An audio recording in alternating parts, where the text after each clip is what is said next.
And you find that people are curious looking at it, and generally I'm seeing people are ready to vote.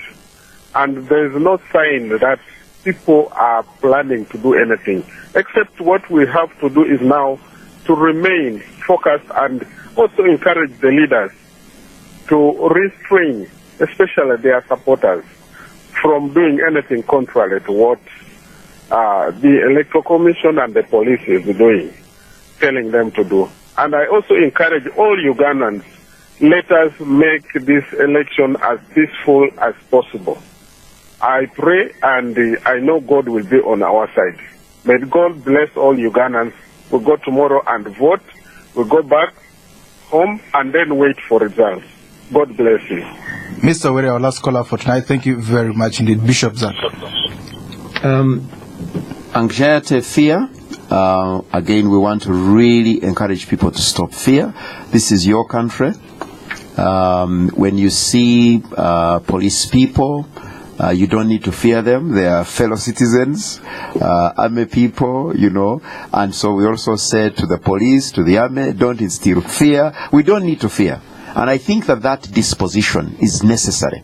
So that, for me, is the first encouragement to all of us. Let us have a disposition of hope. No need to fear. And if there should be any instilling fear, we are simply saying to you, please, for goodness sake, that's negative. So stop it. We all have this country to live in. And the other thing to say, we will all be here after tomorrow. We will all be here. Somebody We're going nowhere. We still have the same neighbors. We still have the same neighbors. So please, these are your neighbors. And, you know, we need to say that to the political party, to those who are contesting, you know, after you've won or you've lost after tomorrow, you'll still be there. You still need to get on with your life. So that's the first thing. Secondly, it is to say, because I think sometimes we put too much expectations of elections. I think it's to simply say, lower your expectations. If there have been issues, problems in your district, in this country, the elections won't sort it. So let's all agree that we are going to work on ways of sorting our problems. We will sit together, we will talk about them, and there are problems that we have not sorted out yet.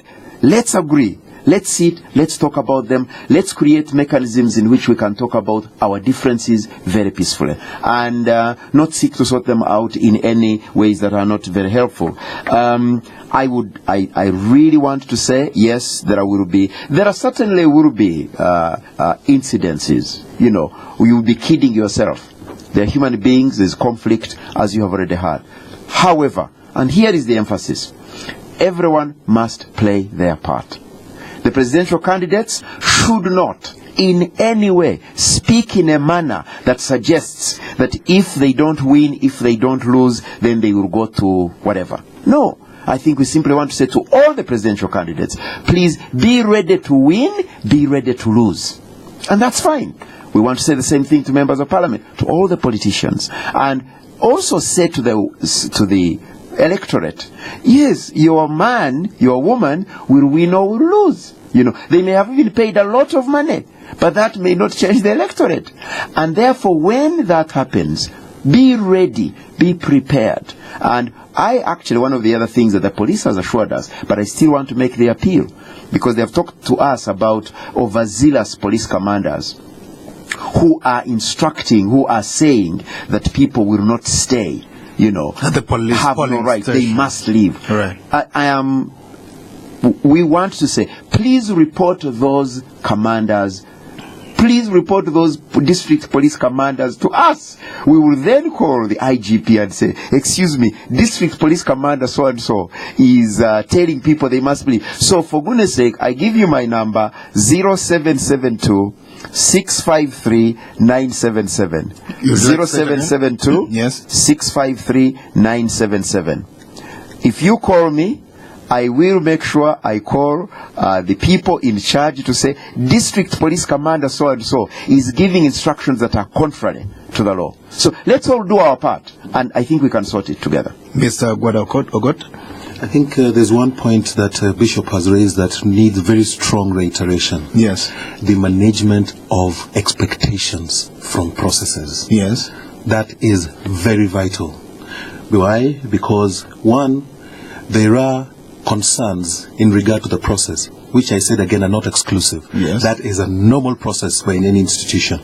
But focus on the management of the outcome of the elections will largely be based upon restraint, tolerance, and dialogue. Those are very key concerns for any growing nation. If everybody were to take a stand that if this happens, I will do this. Really, if the one, I think it was in India where Indira Gandhi said, an eye for an eye will make the whole world blind. Was it Indira Gandhi, I think? All right. Really, I think the process that people should invest in from tomorrow is that of management of the expectations from this process. What you read in this late time violence that's been reported in Uganda and then Tungamo, the massive arrest of apparently FDC supporters. At this level, we would like to all believe, because I do not have a lot of information on my hands, right, that they're highly localized events, that there may be conflict between political parties at a very local level. Right. What ramifications that may have at a national level, we do not know, because we do not have all the facts as we speak right now. These are reports that are trickling in. But most of all, it is an appeal, and a most sincere appeal to every citizen and denizen of this nation to go and help the nation undergo a free, fair, and peaceful process. Well, this is something, Edmond. Yes, Two things. One, I think it's also to appeal those who are connected with power. Those who are connected with authority. To simply say, please do not misuse your connection to disenfranchise your opponents. Please don't. It is important that you seek to go in open, and let's also have a spirit of forgiveness. If there is an error here, small error there, let's find ways of sorting it, but not more arrests and this and the other. So that's the first thing. Secondly, I would like to say this. After the votes are cast and the announcements begin to come in the way they ought to, please do it the right way. In the media, right, and then we wait for the Electoral Commission to declare the final result. Here is a challenge to manage. It's how to manage celebration and how to manage mourning. Yes. People will, celebrating is very spontaneous. Yes. And mourning is very spontaneous as well. True. So we would like to say to you, when you are celebrating, for goodness sake, remember there are those who are not celebrating.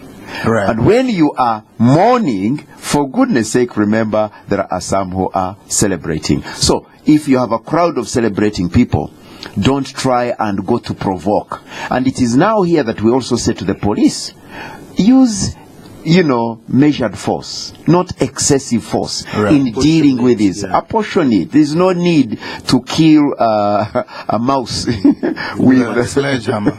Exactly. Right. So I think it's to really say that. I find that sometimes the management of celebration or the management of loss is a big challenge. And you actually, people will demonstrate spontaneously, peacefully. Right.